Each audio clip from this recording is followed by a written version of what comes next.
Табун лошадей встретил на дороге одинокого плачущего мальчика. Но то, что произошло после, заставило всех местных жителей разрыдаться. Маленький мальчик по имени Джейк сидел на пустой дороге и безостановочно плакал.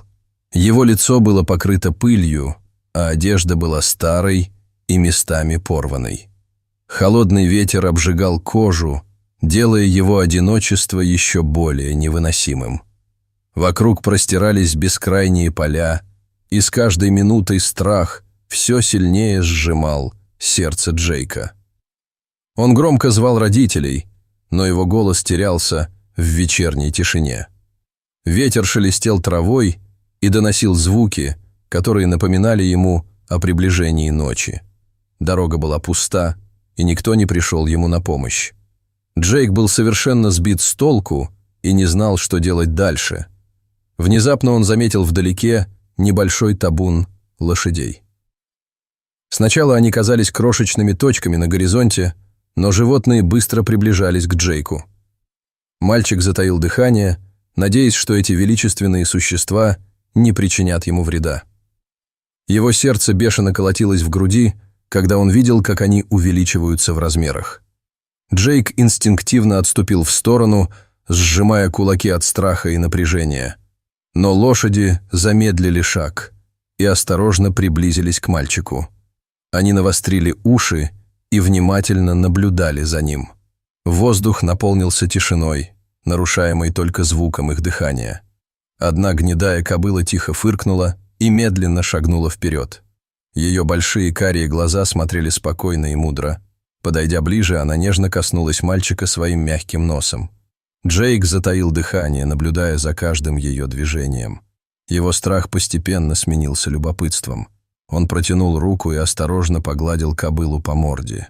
Его пальцы скользнули по ее гладкой шерсти, позволив Джейку на мгновение забыть обо всем. За исключением этого волшебного мгновения, лошади окружили Джейка плотным кольцом, словно защищая его от любой возможной опасности. Одна из лошадей тихо заржала, и этот звук эхом разнесся по ночи, отчего сердце Джейка забилось еще быстрее. Удивленный мальчик стоял в центре этого живого круга, впервые испытывая чувство защищенности, которого он никогда раньше не испытывал, исходящее от этих лошадей. С наступлением темноты температура резко упала.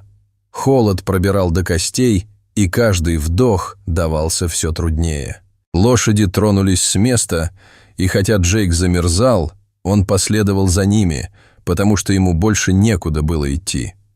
Его ноги дрожали от усталости и холода, но он упрямо продолжал идти. Он спотыкался о камни и корни и в какой-то момент почувствовал, что не может сделать больше ни шагу. Лошади, словно почувствовав его слабость, медленно двинулись вперед, позволяя ему догнать их. Они подвели его к небольшому старому сараю, который стоял в окружении высоких деревьев. Джейк с трудом разглядел его в сумерках. Доски сарая были стерты временем, и от порывов ветра здание скрипело, как живое. Внутри было темно и пахло старым сеном. Джейк нашел охапку сена и рухнул на нее, чувствуя, как его замерзшее тело наконец-то начинает расслабляться. Он свернулся калачиком, зарылся поглубже в сено, изо всех сил стараясь согреться. Лошади устроились рядом с ним, их тихое фырканье и дыхание успокаивали его. Но страх остаться одному все еще не покидал Джейка. Он долго не мог уснуть, прислушиваясь к каждому шороху. Казалось, что каждый звук в темноте таит в себе скрытую угрозу, и только лошади рядом давали ему ощущение безопасности. Ранним утром Джейка разбудил звук шагов. Мальчик тут же открыл глаза, его сердце снова тревожно забилось. Это был пожилой фермер по имени Джон Андерсон, который пришел проведать своих лошадей. Увидев маленькую фигурку среди животных, он удивленно остановился. «Что за чертовщина?» – пробормотал Джон, глядя на мальчика, который мирно спал на сене, рядом с лошадьми. Фермер осторожно подошел и склонился над Джейком, слегка коснувшись его плеча. Мальчик вздрогнул, и его глаза наполнились страхом. Но когда он увидел добрые глаза старика, то почувствовал облегчение. Джон заметил, как дрожат от холода и страха маленькие ручки Джейка. Тогда фермер взял мальчика за руку и сказал: «Все в порядке, малыш. Теперь ты в безопасности». Джейк недоверчиво посмотрел на него, его губы дрожали, но слова Джона звучали тепло и искренне. Джон отвел Джейка к себе домой, где дал ему теплое одеяло и накормил горячим супом. Фермер с удивлением выслушал рассказ Джейка о том, что его собственные родители бросили его на обочине дороги, пообещав скоро вернуться, но так и не вернулись. Джон посмотрел на него с грустью в глазах и решил, что пока он сам позаботится о брошенном мальчике. На следующее утро фермер отвез Джейка в местную клинику, где доктор Сара Томпсон осмотрела его и обнаружила, что мальчик был сильно истощен и страдал от инфекций, вызванных плохим уходом за его ранами. Джейк стиснул зубы, пока доктор обрабатывал его раны, но не издал ни звука. Его лицо побледнело от боли, но он держался, отказываясь показывать свою слабость. Ему нужно много отдыхать и хорошо питаться. Доктор Томпсон серьезно сказал, глядя на Джона. Джон кивнул, пообещав сделать для мальчика все возможное. Он заметил, что глаза Джейка прояснились, но в них все еще были следы пережитых страданий. Прошло несколько недель, и Джейк начал понемногу приходить в себя. Он привязался к лошадям, особенно к гнедой кобыле по кличке Стар. Каждое утро он выходил к ней и садился рядом, наблюдая за ее грациозными плавными движениями. Иногда Джейк рассказывал ей о своих страхах, как будто она могла его понять. Джон сразу заметил, как сильно мальчику понравились лошади, и поверил, что они помогут Джейку быстрее выздороветь и восстановить силы. Присутствие Стар помогало Джейку справляться с одиночеством и страхами, которые по-прежнему преследовали его каждую ночь. Он все еще иногда просыпался от ночных кошмаров, но когда чувствовал теплое дыхание лошадей поблизости, то снова засыпал. Время, проведенное с лошадьми, стало для мальчика настоящим спасением. Он часто гладил их мягкие шеи и гривы, чувствуя, как его беспокойство постепенно уходит, сменяясь покоем и радостью.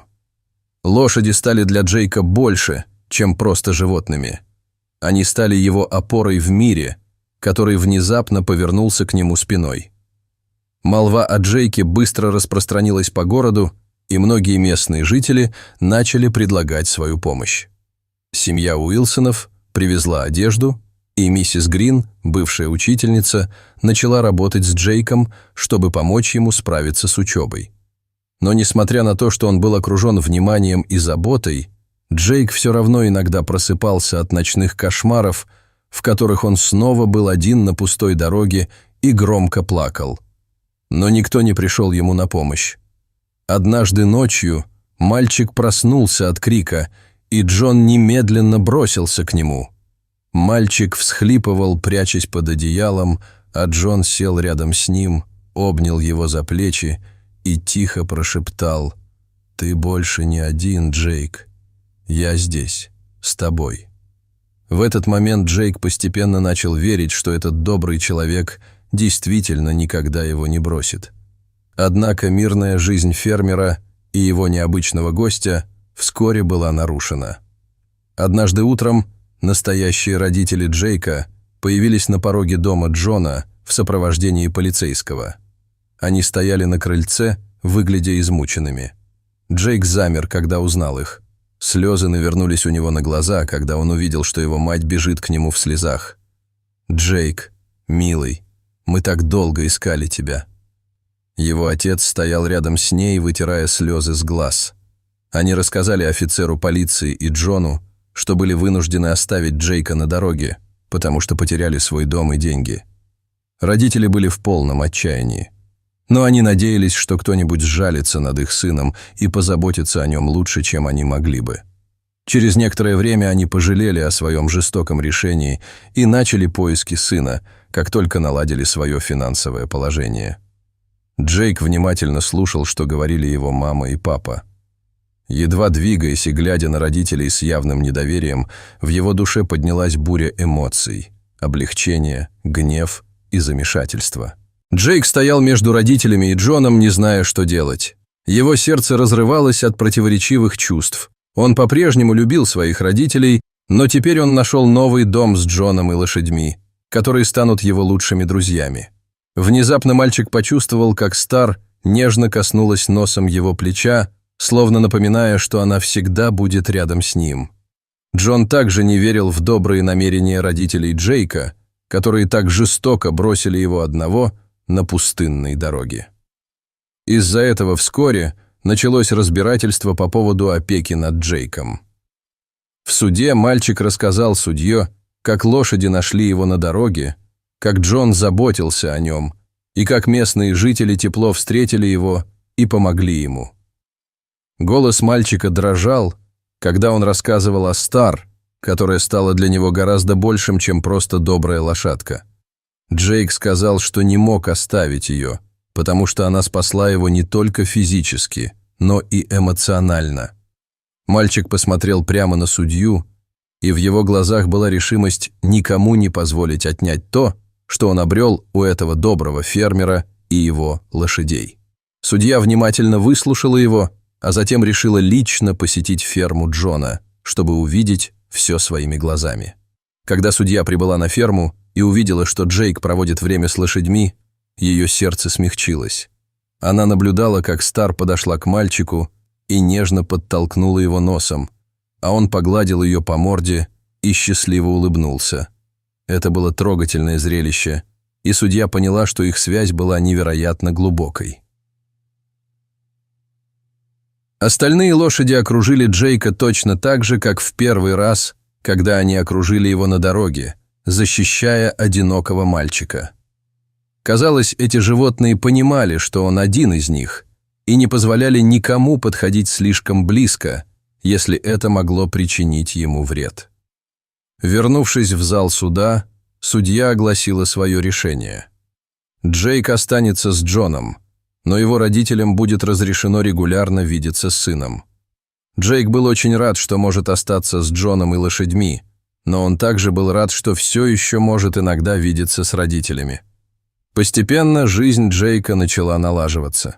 Он жил с Джоном на ферме, но родители регулярно навещали его и старались быть частью его жизни.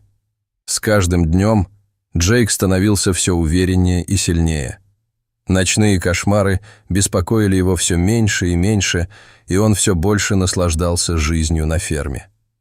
Теперь, сидя вечерами на крыльце, мальчик часто смотрел на заходящее солнце и чувствовал, что наконец-то обрел свой настоящий дом.